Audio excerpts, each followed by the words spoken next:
Today is the beginning to build. We're building for the season. Drew is off this week.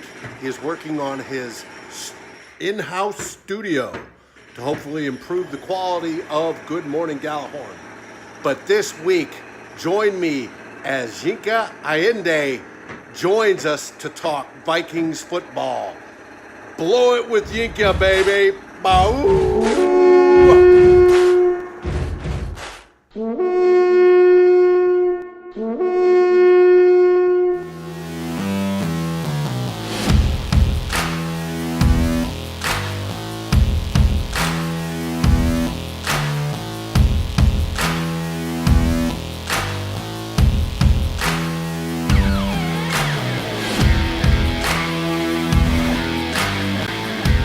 Good morning, Gjallarhorn, and we are back for another fantastic week of talking Vikings football. And we've included a special guest. With us today is Yinka Ayinde, a young man that has been featured over at Daily Norseman, obviously a member of our very own network at Climbing the Pocket, also works with zone coverage and a video broadcast vlog, just like this one, that includes Arif Hassan and Luke and Andy and personalities you know from far and wide across Viking land. I want to welcome Yinka to this wonderful vodcast. How you doing, Yinka? I'm doing well, David. Thank you very much for having me on. I'm excited to finally get on Gjallarhorn. I've heard a number of the podcasts you guys have laid out, but it's good to actually just be on an episode. Well, that's cool. Well, the big one thing we like is that we're a video production. We can sit and look at each other. We can talk, and then once we finish recording, we'll go into post-production, and we can add bits and pieces that you don't normally get on a regular podcast. A regular podcast is audio only, and it's great for when you're driving to work, all for it. When you're mowing the lawn, all for it, right? It's a good thing. If you're out on a boat fishing and you want to listen to Vikings football talk, podcast is the way to go. But if you're at home and you've got some time on your device, on your TV, if you got Apple TV, anywhere you want that you can hook up to YouTube, you can watch it and you can see the extra bits, the bits of the plays, the bits of the humor. You can see us, right? And it's a wonderful thing that adds just that extra bit that you find only at Climbing the Pocket Network. And we appreciate that. Yinka, tell us a little bit about yourself. You have more talents than just Vikings football.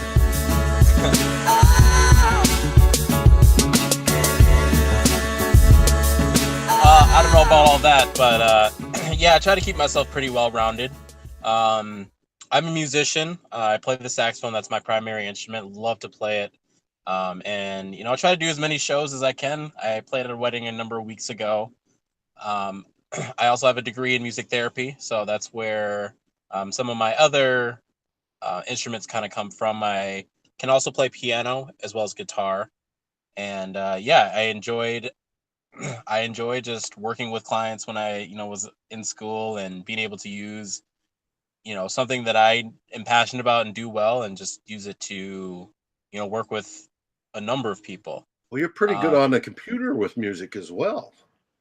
Yeah, the weird thing is sometime last year I just had these melodies that were just in my head that I needed to get out in some form or another. And I just found just GarageBand on my Mac, and I just started poking around and stuff, and I was able to get some of those melodies out finally, and the music that we use for Climbing the Pocket, as well as the Pocket Protectors and a few other podcasts. That's some of my babies, which I'm actually really proud that we were able to do that. I think it's awesome. Absolutely awesome. Now, as you know, we're a Vikings football podcast. We are. Besides your other talents, and there's one you're leaving out that we'll talk about a little bit later, let's talk about the game this last week against the Seahawks. What were your impressions of the Vikings taking on the Seahawks? Yeah, I have some. There's some. I think there's still some good things that were happening. There is still a little bit of concern that I have. Some of the good things is Stephon Diggs. He's just a cheat code. He's a wide receiver that we are very, very blessed to have. I'm not saying that he's Randy Moss by any means, but I think he's arguably probably the best wide receiver we've seen since Moss. Maybe you throw in Percy Harvin there, but the things that he's able to do on a weekly basis, the play that comes to mind was Kirk Cousins' very good pass, back shoulder throw, and Stephon Diggs looks over his shoulder and just reacts to it in a split second in a way that the DB couldn't defend it at all. And you would like to think that you could just throw passes like that all the time, but it was just so special to watch, and you can tell that he is on another level as far as wide receiver play. I think Kirk Cousins played well. He looked a lot more comfortable this game than he did against Jacksonville. He was, making a lot of tight window throws. He, took the checkdowns when they were there. Was fairly accurate in allowing our wide receivers to, run after the catch, which is always a great thing. But we do have to mention some of those concerns. Obviously, the offensive line is still quite a bit of concern. I was a little bit worried about the interior pressure that was being given up. There was a number of throws that I felt like Kirk wasn't really at fault for, but he really couldn't, step into the throws or climb the pocket. #brand. And that's going to be an area of concern. I think Riley Reef is still playing at a really decently high level. Right tackle is still something that we're trying to figure out, but more so those interior three, left guard, center, and right guard. Who's going to be the guys on the day one roster. And I would like to figure that out sooner rather than later because Kirk needs some consistency. Well, the Vikings yesterday traded with the Giants for center/guard Brett Jones. Yeah, and everything that I've seen and read from Brett Jones is really good. I think PFF scores tops out about the 15th ranked center last year, ahead of Offline. So, if he does need to step in that center role, that he's going to do a pretty good job, as well as he does have some position flexibility. He can play those interior positions. More importantly, that left guard spot, I think that's still a little bit up for grabs. So I do like the fact that the Vikings made the move, and I think we all knew that they needed to make some sort of move to help out their offensive line. And the fact that they only gave out a 7th rounder for a guy who was the 15th ranked center in football last year, I think just kind of speaks to really wanting to continue to improve our team in all aspects. Another good thing that happened in the game is the Vikings defense still looks fantastic. Eric Kendricks had a fantastic pass breakup on a deep shot from Russell Wilson. You're looking at Danielle Hunter being able to be a fantastic run stuffer. You just have another number of players who are flying everywhere and making plays. What did you think of Iloka's debut in purple? Oh, you could tell. The thing with a guy like Iloka is, he was supposed to come here 2 years ago and stuff, and I think this guy is probably still in his prime. Those kind of guys, you always want to see them stand out when they're playing amongst twos. And I think it was very, very clear that Iloka was he was a standout. I mean, you obviously saw the interception from Ant Harris, but it was caused by George Iloka. That's the kind of stuff that you want to see from a guy who could potentially make his way into your nickel package. And I don't think he's going to take Andrew Sendejo's spot. I think a lot of people need to understand Andrew Sendejo is a lot better than he's given credit for. But I mean, with George Iloka's size and just his range, you could see him be that big nickel, stepping in and maybe moving him down into that linebacker spot, in nickel situations and whatnot. So I was glad to see him making plays when they were there, just because we definitely needed it. Well, Coach Zimmer at the beginning of the season talked about flexibility with the defensive backs. Yeah. And that the fact that he may want to use more than 3 or 4 corners and more than 3 safeties on the field at any one time.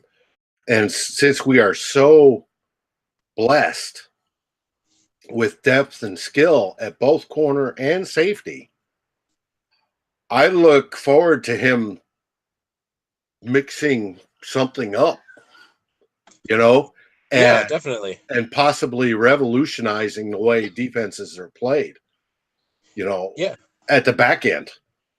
So, Yeah, I mean, you see in college, if you're watching some college tape, you are seeing some teams using 3 safeties, and obviously with using 3 corners and one going into that nickel role, obviously you're really great against the pass, but some teams on some of those third and short situations, present pass, but then they go into the run, and it's really nice to have a guy who's really rangy, who can also be a run stopper as well too, because you can bring Harrison Smith down into the box, you can bring Andrew Sendejo into the box as well too, and then obviously it helps you with the to defend against the RPOs.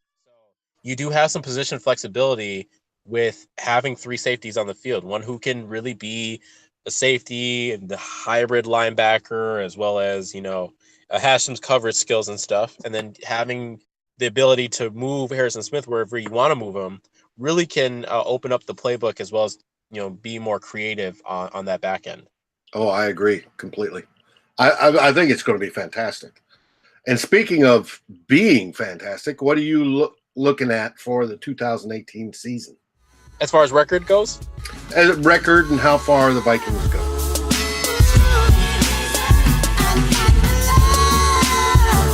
I do have them right now tentatively at 10-6. I've said that they're hovering around 10-6 right now. I think that beginning of the schedule is going to be pretty brutal. I would not be surprised if we came off slow. But I'd be okay with them coming off slow, because I do feel like this is a team that's going to click towards that middle of the season, and I could see us going on, a 6-game, win streak or whatever. Kind of like really similar to how 2015 started. You started, you started 1-2, and then you win against Atlanta, and then you go, you win 6 straight. So I could definitely see that be the case for the Vikings this season. I do think there's still some chemistry things that need to start to click. I think Kirk has found who he likes to go to. He loves finding not Adam Thielen, but Stephon Diggs. And actually, he's getting a little bit more chemistry with Laquan Treadwell. I've seen him target him and look his way a number of times on film review. Where I would like to see him get a little bit more chemistry is Adam Thielen, and not necessarily manufactured passes, but more looking his way on some of those second reads. So I do think that we're going to start off a little bit slow, but probably settle into about 10-6. Getting that playoff spot. I have the Packers still winning the division, but I think that the Vikings will at least win 1 game and make it to the divisional round of the playoffs. And from there, I don't know if they're quite there yet to really make noise this season. Okay, well, you and I disagree on winning the division. I think the Vikings are strong enough to win the division and will win the division. I don't think all the Packers have is Aaron Rodgers. And yeah, he can make magic happen up there, but they are not as strongly built across the board as the Vikings. And I think some of those weaknesses are going to end up showing up. You talk about Kirk's chemistry with Adam Thielen. I agree that needs to grow. And I think it's just going to take a little time to recognize that yellow glove go up. And once he gets comfortable with that, it's going to be bang, bang between Thielen and Diggs and Thielen. Red zone's going to be, more of Rudy and hopefully Treadwell. And Treadwell last week did surprisingly well. I was pleased. Yeah. I think the thing with Treadwell is, which I was pretty happy about, is he is getting used quite a bit in red zone type situations, but also he's really getting used a lot in third down situations, which I think is really, really nice, because losing a guy like Jarius Wright, I think will show our efficiency maybe a little bit more so on third downs. But if Laquan Treadwell can step into really being that he can be more of a possession receiver, he can really make some noise in the red zone. I mean, you want him to be more, obviously, being the first round pick, but as far as this season, what you can get out of him, I mean, that would be fantastic if you could get that out of him. But fans need to understand that, if Laquan Treadwell starts to step up a little bit more, so he's getting targeted more, all that stuff. It's as far as the market share, it's going to be taken a little bit from Adam Thielen more so than anybody else, because Adam Thielen, I would still consider a possession receiver. He led the team in targets last season, and I think that's where he really, his strength is. So if Laquan Treadwell starts to eat into that, just understand his numbers probably won't reflect how good Adam Thielen actually is, which is okay, because that just means the offense is being that much more efficient. Especially if Adam Thielen or Stephon Diggs were to get injured, you really want to have a guy who can step in for a few games and whatnot. Oh, God forbid that doesn't Right. happen. Right. But yes, no, I agree with you wholeheartedly. And I think, and you said the word efficient. I thought that was my opinion of Kirk Cousins in this last game when I rewatched the tape. His play was very efficient. I think that's going to get us a long ways. I think it's going to get us through the early part of the schedule.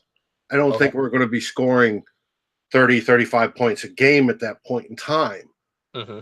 I think that's where the slow start comes in. I think it's going to be those, 24-20 games. Yeah, grind them out. 24-17, where, our defense is a major, major portion of it. But I think by the time we get in 6 games into the season, I think that offense is going to be clicking. And as long as the offensive line figures out, and stays healthy, see, I don't see a ceiling for him. I see him winning the division and going the entire way. So hopefully I'm right. Yeah, I definitely hope that you're more right than I am in this situation. That's cool. Now, the one thing I alluded to before we talk football is that you are an actor, and I have seen a teaser for a short film. Mm-hmm. When and where can we watch that film? Yeah.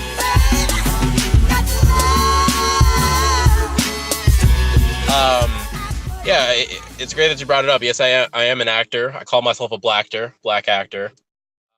It's a short film that I shot last year, winter time. It's funny to me because it was really, really cold out when we were shooting. But it's called Heart Wound. It's a story of a young man who has a child, and he's going through the growing pains of having a child, as well as going to college, and not having very much money. And one day his estranged father, who was in Africa for a number of years, kind of comes back on his doorstep, wanting to re-enter his life. And he's trying to go through all the emotions and feelings of having someone who wasn't in his life for a number of years, trying to get back into it, and really letting him in and stuff. And the premiere was I believe, in February. Right now, it's actually going through the festival circuit. So the director really wants to get it entered into a number of festivals, and he didn't want to release it to the public until the festivals are, he gets those in, and he could, because you never know what happens with those. They could always be turned into, feature films and stuff. And win awards, hopefully. Exactly. So that's what he's doing right now. I should probably hit him up soon just to see if I can see where the process is as far as that, because I do really want to release it to people. I got a chance to see it, and you try to not to be too critical of yourself when you see yourself on film, but the way that everything came together beautifully. Number of people worked very hard on that film, and made me look a lot better than I actually am. So I'm very thankful for Well, that. when it does get released to the public, please let us know so we can provide a link and show it and spread it around for your great talents, because you are one talented young man. Thank you And very much. I just wanted to say that. Well, we're at the end of the show. Is there anything that you're working on that you would like to promote?